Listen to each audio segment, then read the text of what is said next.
Braces कब और क्यों लगाने चाहिए और सर्जरी कब और क्यों करानी चाहिए, इस वीडियो में डिस्कस करेंगे। Hi, I am doctor Shreya Krishna, your trusted oral and maxillofacial surgeon from New Delhi. जब हम बड़े हो रहे होते हैं तो हम अपने टेढ़े मेढ़े दांत देख के या अपने अनप्लेजेंट फेशियल अपीयरेंस को देख के डोर टू डोर भागते हैं डॉक्टर्स के पास। Very frequently we land up with our local dentist and हम तुरंत ही अपने दांतों की किसी भी पोजीशन की प्रॉब्लम को लेके या अपने फेस के डिससेटिस्फैक्शन से ब्रेसेस शुरू करा लेते हैं। देर आर फ्यू थिंग्स जो मैं इस वीडियो में बहुत इम्पोर्टेंस देना चाहती हूँ, एंड वो है कि इससे पहले कि हम ब्रेसेस की जल्दी कराएं या ब्रेसेस स्टार्ट कराने से पहले हमारे माइंड में क्या क्या चीज़ें होनी चाहिए सो दैट हम अपना फ्यूचर का अडल्टहुड एकदम सिक्योर कर रहे हैं एंड कोई गलती नहीं कर रहे हैं।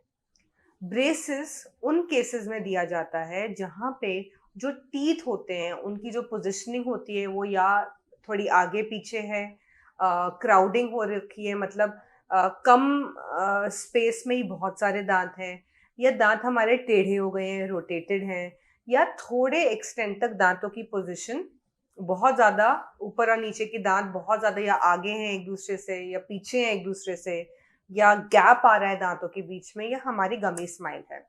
ये सारे कंडीशंस जो purely and purely dental, that mean teeth के वजह से अराइज हो रहे हैं, वो ब्रेसेस से करेक्ट हो सकते हैं।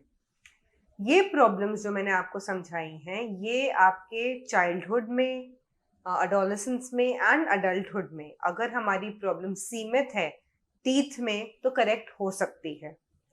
सो अगर ब्रेसेस हमें स्टार्ट कराने चाहिए तो what is the best time और the best age that we should start it?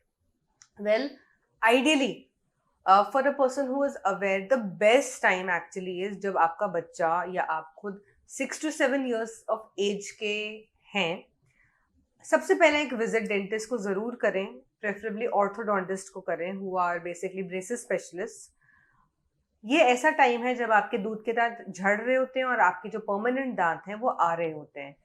इसी स्टेज में पता ये भी चलता है कि एक तो दांत किस पोजीशन में आ रहे हैं, दूसरा जो हमारे जॉज हैं, ऊपर वाला जबड़ा नीचे वाला जबड़ा, उनमें अगर कोई बहुत मेजर डिस्क्रिपेंसी है या बहुत मेजर ग्रोथ एंड साइज में अगर प्रॉब्लम है, तो अगर वो इस एज ग्रुप में पकड़ी जाए तो उसको बहुत इफेक्टिवली नॉन सर्जिकली ट्रीट कर सकते हैं ऑर्थोडोंटिस्ट। हेंस अगर आप 6 to 7 years ऑफ एज में आ गए हैं, एक विजिट ऑर्थोडोंटिस्ट की ज़रूर लगाएं। अगर ब्रेसेस नीडेड हैं, दांतों की ही प्रॉब्लम है, तो वो आपको फॉलो अप पे रख के लगभग 10 से 11 साल में ब्रेसेस शुरू करा देंगे।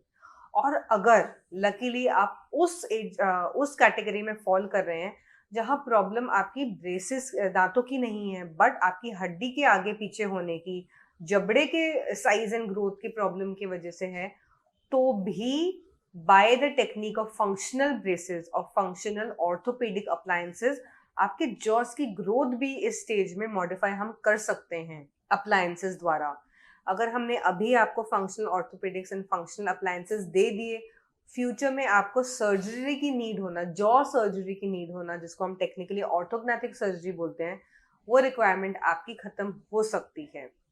So the most important age group in which we should visit for our facial and teeth and jaw balance is 6 to 7 years.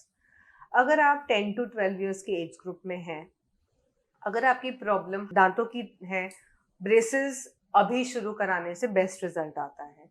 अगर जॉ ग्रोथ की इश्यू है तो अग्रेसिव फंक्शनल ऑर्थोपेडिक अप्लायंसेस का फिर भी चांस अभी भी हमारे पास है। हमारा जो ऊपर वाला जबड़ा है वो 15 से 16 साल तक मैच्योर हो जाता है, जिसके बाद कोई भी जॉ ग्रोथ मॉडिफिकेशन नहीं कर सकते। जो हमारा नीचे वाला जबड़ा है वो 20 साल तक ग्रो हो रहा होता है, तो हमारे पास 20 साल तक का एक मौका होता है कि अगर उसकी ग्रोथ में हमें कोई लैक दिख रहा है या ओवर ग्रोथ दिख रही है तो हम फंक्शनल ऑर्थोपेडिक्स द्वारा उसको फिर भी थोड़ा कंट्रोल कर सकते हैं।